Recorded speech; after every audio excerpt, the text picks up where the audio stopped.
c'est le film dont tout le monde parle. Il a déjà fait plus de 10 millions d'entrées en France depuis sa sortie le 14 décembre dernier. Aujourd'hui, je vais vous parler d'Avatar 2.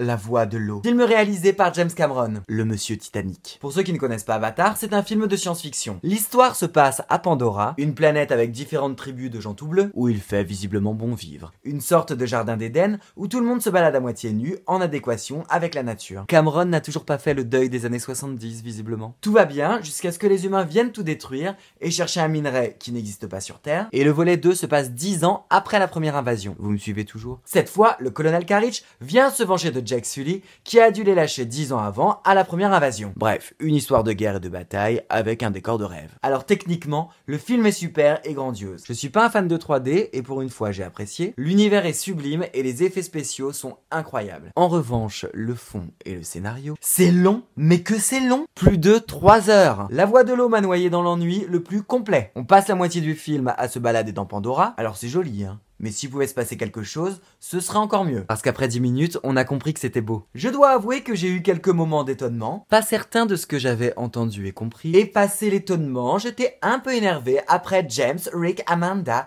Josh et Shane, les scénaristes du film, qui ont dû oublier de créditer Eric Zemmour comme scénariste. Parce que pour eux, Pandora et leur monde idéal, ça ressemble quand même pas mal aux années 50. Avec cette réplique phare du héros, répétée plusieurs fois dans le film, un père protège sa famille, c'est sa raison d'être. Bah oui, il sert à protéger le papa. Et aussi à rapporter l'argent au foyer tant qu'on y est. Mais si on en est encore là au 22e siècle, mais au secours. Alors si le patriarche protège la famille, qu'il est fort et tout musclé, que fait la maman? Le ménage ou la lessive? Ou alors elle s'occupe des enfants? Le père, toujours et encore, qui met une pression de dingue sur ses deux fils, pour que les deux deviennent aussi forts que papa. Mais laisse-les vivre leur vie d'homme tout bleu, ils feront bien ce qu'ils veulent. Les deux filles, l'une vaporeuse et la plus petite, toujours capturée et victime. Elles sont si fragiles. Heureusement, maman est aussi une grande guerrière, qui frise parfois l'hystérie. Mais rassurez-vous, papa est là pour calmer l'hystérie de madame. Voilà, c'était un plaisir de voir ce film. Et je ne sais toujours pas ce qui fait le plus mal, ce film et son histoire, ou les 10 millions d'entrées de Français dont je fais partie. Certes, ça fait du bien aux caisses des cinémas, on se console comme on peut, mais c'est quand même un bon navet rempli d'idées désuètes. Heureusement que c'est de la science-fiction. Enfin, j'espère. Allez, la vie est belle.